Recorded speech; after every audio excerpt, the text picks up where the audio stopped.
Assalamualaikum warahmatullahi wabarakatuh. My name is Muhammad Haziq bin Abdul Muti.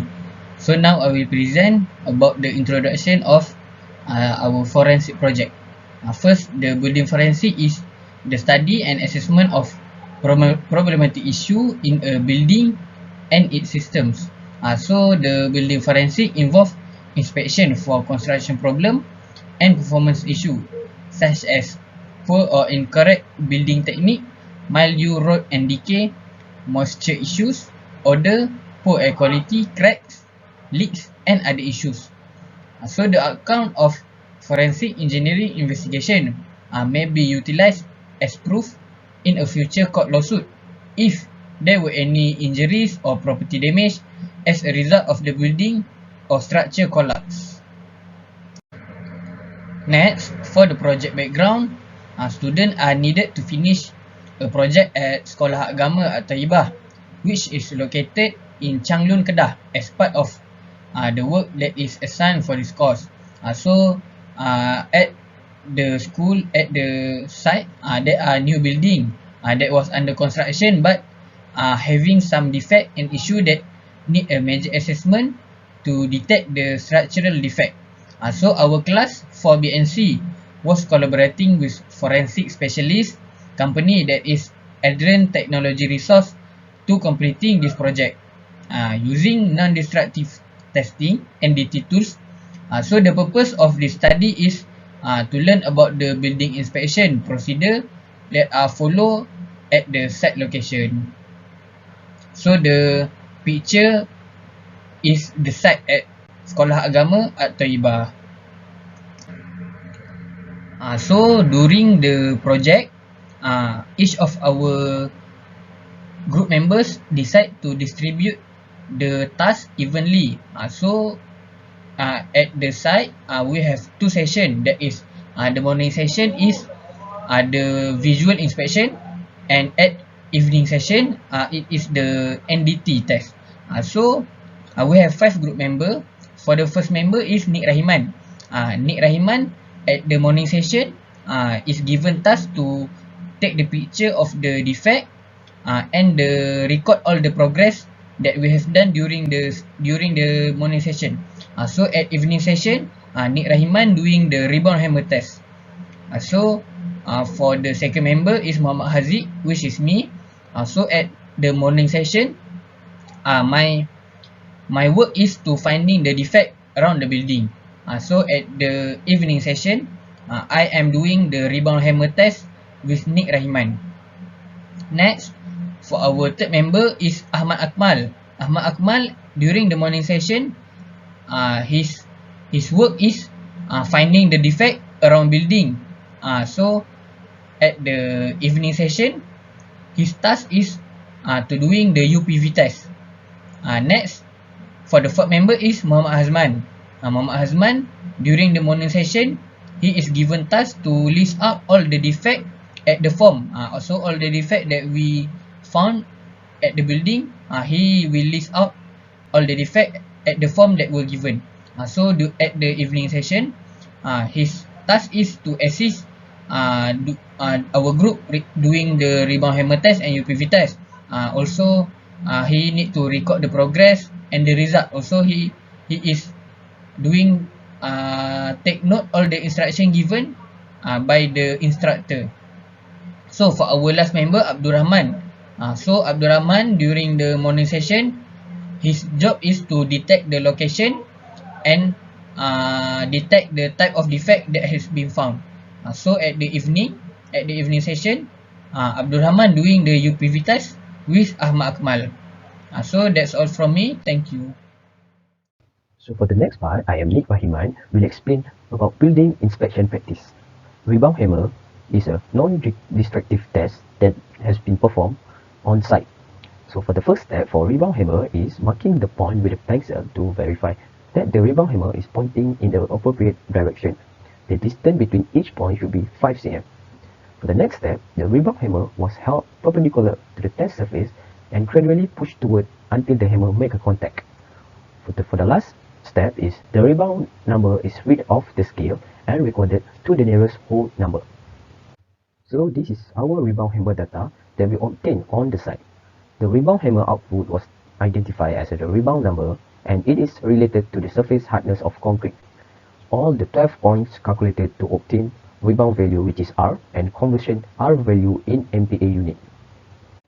For the next non-destructive test, which is ultrasonic pulse velocity, as known as UPV.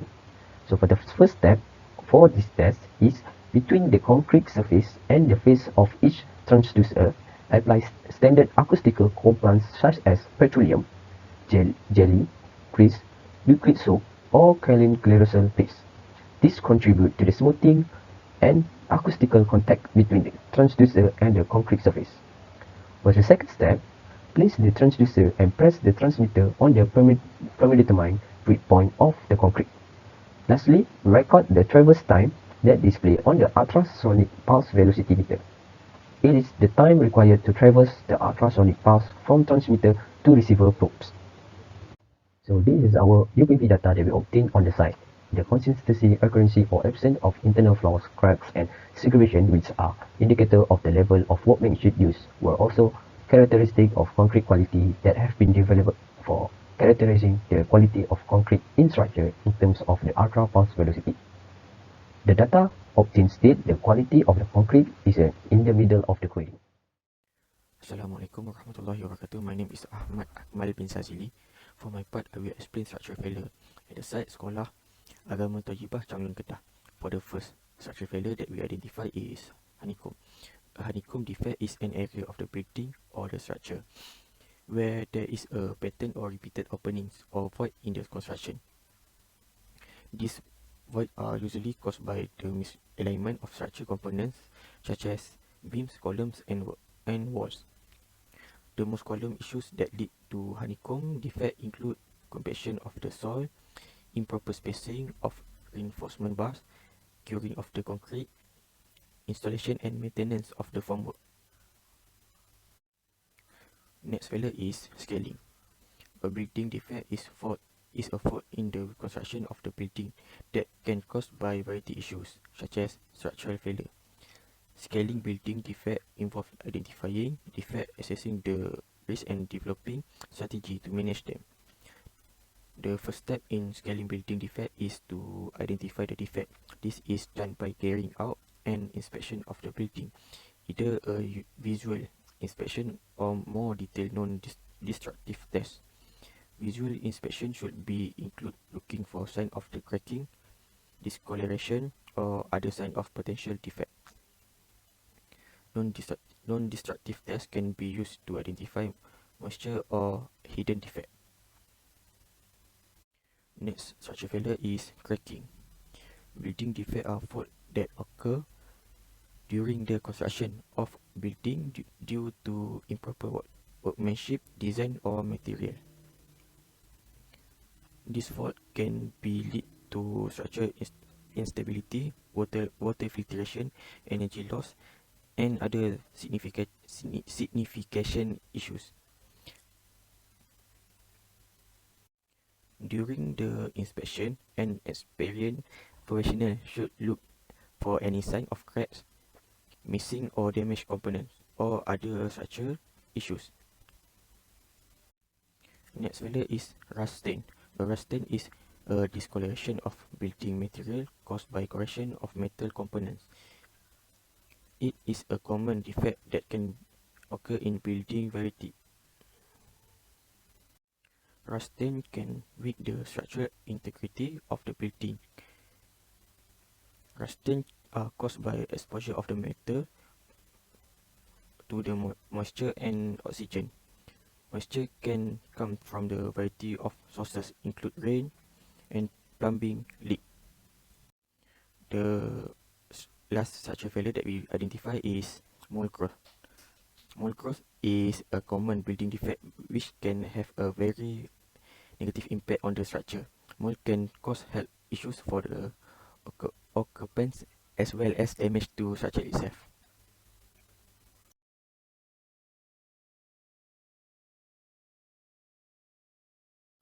Assalamualaikum warahmatullahi wabarakatuh. My name is Muhammad Azman Shafiq bin Rozanihar, and I will explain about this part that is related the problem at the site study with the published case study.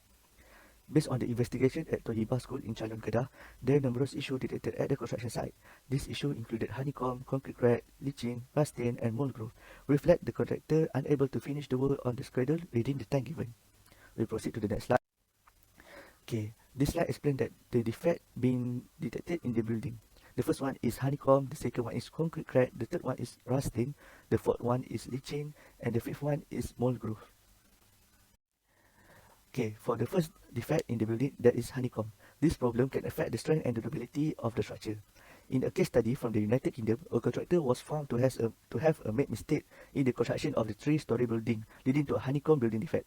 This defect, which include the dangerous crack and the gaps in the wall, ceiling, and floor, were enough for the rainwater to accumulate, was so severe that the local building inspector demanded a full structure survey and costly repair. Unfortunately, this mistake ended up costing the contractor a great deal of money. To prevent the expensive repair, construction contractor must make sure the honeycomb framework or a structure is built correctly. For the second defect that been detected in the building is concrete crack. This tends to happen when the element used of a substandard quality and construction is conducted at a snail pace, it's mean in slow pace. In addition, a building component inability to bear a load can also contribute to this issue, that is concrete crack. Concrete is the most popular material used in the modern construction, and although crack can be prevented, they can be managed and reduced. Crack from the strain exerted on a component suppress its capacity to withstand it. This can be attributed to environmental factors such as change in temperature, humidity, or chemical reaction. Additionally, external forces like living, wind, or earthquake load or ground repair can also be responsibility to the defect concrete crack. The third defect that been detected in the building is rust stain. Rust stain that we detect in the building is the occur at the column reinforcement bar. Based on the case study, the rust stain on the column reinforcement bar can occur when the steel columns are exposed to the elemental for an extended period of time. A case study conducted by Zhou in 2020 examined the cause of rusting steel column in building in Taiwan. The research found that the steel column has not been adequately sealed and that the environment within the building was highly humid, which caused the corrosion of the steel column. Additionally, the column were exposed to the frequent rain within further exacerbated the corrosion. The study concluded that the rust stain on the steel column were caused by the combination of humidity, rain, and integrated sealing of the steel column. Okay, for the next part is leaching.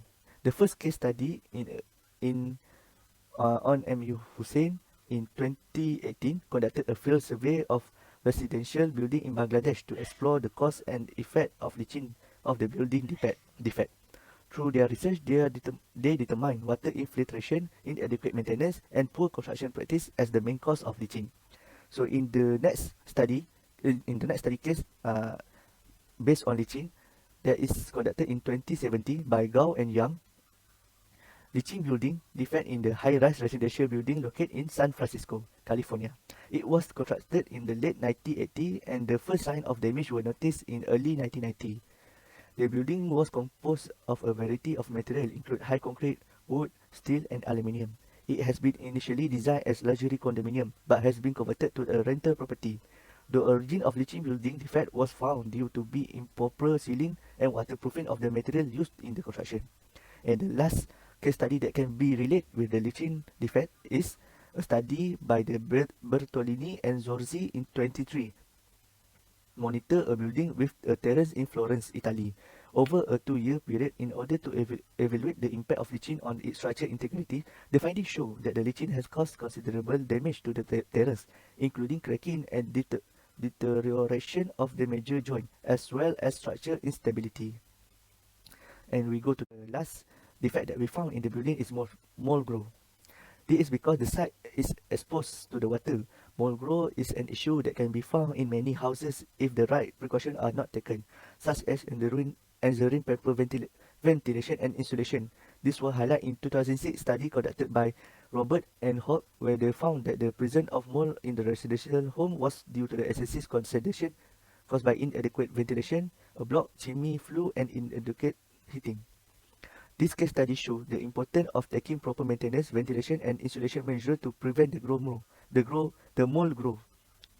The World Health Organization (WHO) identified 10 common moisture-related issues that can affect buildings, such as rainwater, groundwater leaking into the enclosure, plumbing leak and spill, water leakage from capillary suction, rainwater condensation, and warm or moist air intruding through the crack and hole. Okay, that's it for my part. Thank you. Assalamualaikum warahmatullahi wabarakatuh. So my name is Abdul Rahman bin Suhaimi and my metric number is AN190146. So I will continue our group presentation about innovation, sustainable and economic repairing work. So we have 8 methods, which is polyurethane foam injection, geopolymer concrete GPC, photocatalytic paint, corrosion inhibiting coating, cementitious grout CGS injection, carbon fiber reinforced polymer CFRP strip, galvanized steel and boracay. So we move to the next slide. So this is the first method, which is polyurethane foam injection. So it is a injection of 2-part foam into the damaged area, which it will expand and harden to fill gaps and create bond. So this method will provide stability and strength to the structure and helps to bear the load. So it is also help to prevent water from entering the structure. So the benefit of using polyurethane foam injection is lightweight and easy to install, cost effective, quick and easy solution, low environmental impact and economical, which is it use minimal labor and material. So we move to the next slide. So the second method is geopolymer concrete GPC. It is an organic alkali activated material that provides strong water resistant layer, which is non-corrosive and resistant to extreme temperature.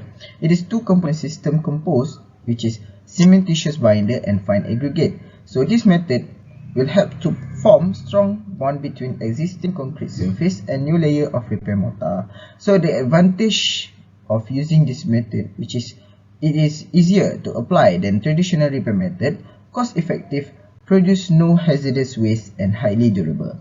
So we move to the next slide.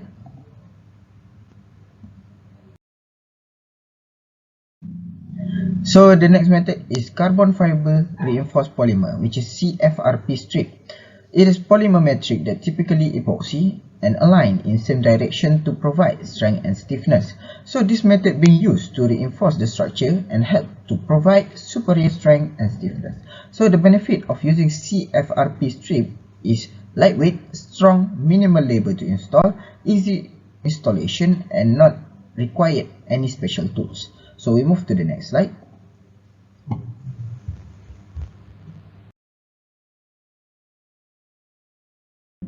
Next is cementitious grout, which is CGS injection. It is injection between two substrates to form monolithic seal that impermeable to water, gas and fluid. This method being used to address leaching problem in concrete and masonry structure. So CGS injection will help to form barrier to prevent water and fill void to reduce amount of leaching, and it also effective at filling void and provide seal against water infiltration. So the advantages of using this method is cost effective, quick, easy, highly durable and can last for many years with minimal maintenance. So we move to the next slide. So next method is photocatalytic paint. So it is a special paint that contains titanium dioxide, a substance that has a number of unique properties. So this method will help to reduce mold spreading by stop the spread of mold spore. So this titanium dioxide will break down the organic compound and pollutant and producing antibacterial substance. So the benefit of using this method is to help reduce level of volatile organic compound, which is VOC, and also help to improve air quality and reduce health risks. So as you can see in the top of the right side of the slide, you can see how the photocatalytic paint works. So we move to the next slide.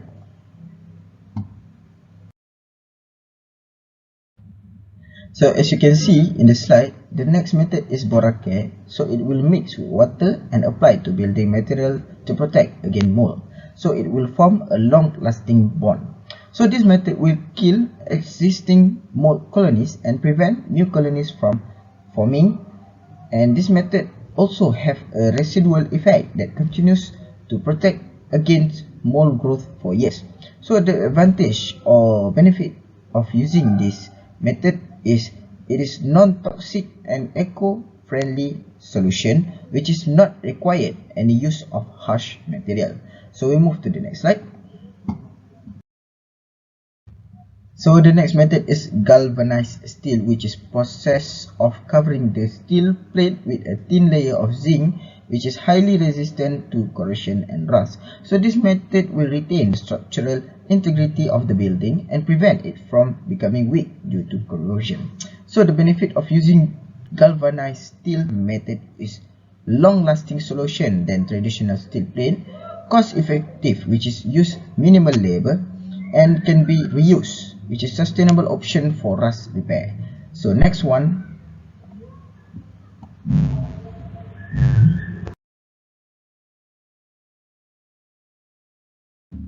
So the last method is corrosion inhibiting coating, which is liquid or powder to form protection on metal surface and also can bring resistance to weather and mechanical damage.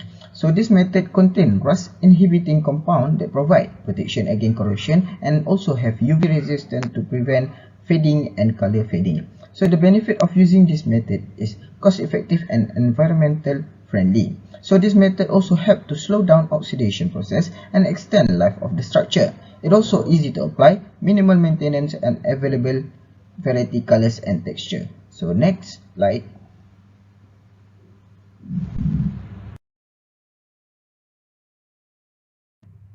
As conclusion, we can identify that there are several defects regarding the site, which is honeycomb, cracking, rust stain, mold growth and leaching. This problem or defect happen due to several factors, which is poor structural design, poor quality control, use of material, environmental condition, poor workmanship, poor quality of construction.